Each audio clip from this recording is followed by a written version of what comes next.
CM చంద్రబాబుపై అంబటి రాంబాబు కూతురుతో అనుచిత వ్యాఖ్యలు చేయడంపై మీరేమంటారమ్మా? అసలు అంబటి రాంబాబు, నువ్వు అసలు మనిషివేనా? నువ్వు ఎవరికి పుట్టావు? అమ్మకు పుట్టావా?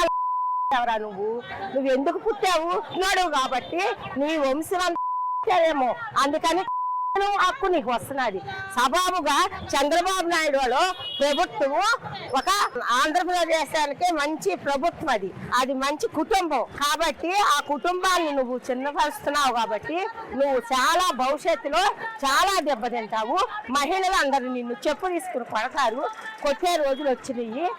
నేను ఎప్పుడన్నా నిన్ను కానీ మీ పార్టీని కానీ బూతులతో తిట్టారా? నిన్ను ఎప్పుడన్నా తిట్టారా? మీరు మిమ్మల్ని నన్ను గౌరవిస్తారు. నీకు ఆ సిగ్గు శరమ లేకుండా పోయింది. పార్టీని కూడా నాశనం చేస్తున్నారు. ఏ జగన్మోహన్ రెడ్డి ఇలాగే నువ్వు మాట్లాడుతూ ఉంటే ప్రజలందరూ నిన్ను చెప్పు తీసుకుని కొడతారు, అది మాత్రం ఖాయం.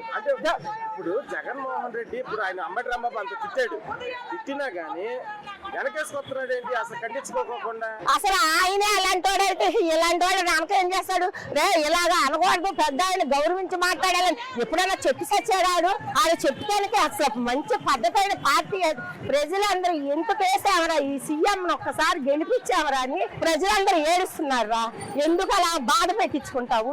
సీచి అని ఎందుకు అనిపించుకుంటావు? అందరి చేత ఎంత సీఎం కుక్కలు బతుకు ఎందుకు బతుకుతున్నారా మీరు? ఒక్కసారి ప్రజలు అంత చూసి మాట్లాడండి రా బాబు. ఎందుకని అంబటి రాంబాబు మళ్ళీ మాట్లాడుతున్నాడు? అరెస్ట్ చేస్తారా? చేసుకోండి, రెడ్ బుక్ రాజంగా నా కుక్కలు అన్నట్టు మాట్లాడుతున్నాడు. అడిగి సిగ్గు శర్మ లేదు. జగన్ ఏదో పెద్ద అవార్డు ఇస్తాడు నాకు అని మాట్లాడుతున్నాడు. అందరూ చూస్తున్నారు, నిన్ను చెప్పు తీసి కొడతారు, బాగానే బుద్ధి చెబుతారు. వాళ్ళకి అసలు అలాంటిది ఏమి లేదు. నాకు ఇప్పుడు మీద ఒక మాతృదేవత దాంట్లో కడుపులో పుట్టిన మనుషులు అయితే వాళ్ళు అలాగా మాట్లాడరు. మాతృదేవత పుట్టిన వాళ్ళు అయితే ఎవరు అలా మాట్లాడేవాళ్ళు? ఆ రోజు మా తల్లి భువనేశ్వరమ్మని ఈ రకంగా ఎన్ని మాటలన్నీ అవమానించారో మా అందరికి ప్రజలందరికీ ఈ రోజు కూడా బాధపడుతున్నది. ఈ రోజు కూడా నువ్వు శిక్ష అనిపిస్తావు. ఆ భగవంతుడు నెయ్యి దాంట్లో కూడా నువ్వు మోసం చేసావు. భువనేశ్వరమ్మని తిట్టిన వల్ల ఈ రోజు మహిళలందరూ కూడా నిన్ను 11 ఓట్లతో బుద్ధి చెప్పారు.